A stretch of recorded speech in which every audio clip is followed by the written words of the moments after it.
Praise the Lord. आप सभी विश्वासी बहन भाइयों को हमारे प्रभु यीशु मसीह के पवित्र और सामर्थी नाम में जय मसीह की। मेरे प्रियो, द होली बाइबल चैनल पर आपका स्वागत है। आज हम शिप्रा और पुआ नाम की दो इब्री दाइयों के बारे में जानेंगे। ये उस समय की बात है जब मिस्र में एक नया राजा गद्दी पर बैठा जो यूसुफ को नहीं जानता था। उसने अपनी प्रजा से कहा, देखो, इज़राइली हमसे गिनती और सामर्थ में अधिक बढ़ गए हैं, इसलिए आओ हम उनके साथ बुद्धिमानी से बर्ताव करें। कहीं ऐसा ना हो कि जब वे बहुत बढ़ जाएं और यदि संग्राम का समय आ पड़े तो हमारे बैरियों से मिलकर हमसे लड़ें और इस देश से निकल जाएं। इसलिए उन्होंने उन पर बेगारी कराने वालों को नियुक्त किया कि वे उन पर भार डाल डाल कर उनको दुख दिया करें। पर ज्यों-ज्यों वे उनको दुख देते गए, त्यों-त्यों वे बढ़ते और फैलते चले गए। इसलिए वे इज़राइलियों से अत्यंत डर गए।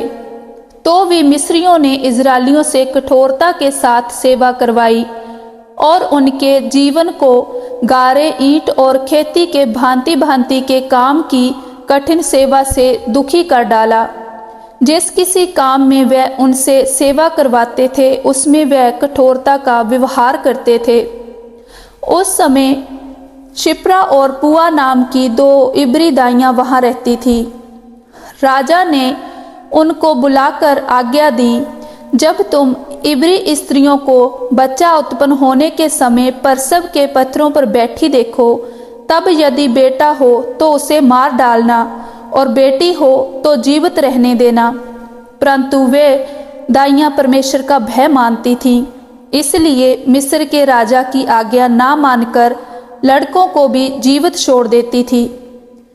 तब मिस्र के राजा ने उनको बुलाकर पूछा, तुम जो लड़कों को जीवित छोड़ देती हो तो ऐसा क्यों करती हो? दाइयों ने फिरौन को उत्तर दिया, इब्री स्त्रियां मिस्री स्त्रियों के समान नहीं हैं। वे स्त्री इतनी फर्तीली हैं कि दाइयों के पहुंचने से पहले ही उनको बच्चा उत्पन्न हो जाता है। इसलिए परमेश्वर ने दाइयों के साथ भलाई की और वे लोग बहुत बढ़ गए और सामर्थी हुए। इसलिए कि दाइयों ने परमेश्वर का भय माना तो परमेश्वर ने उनके घर बसाए।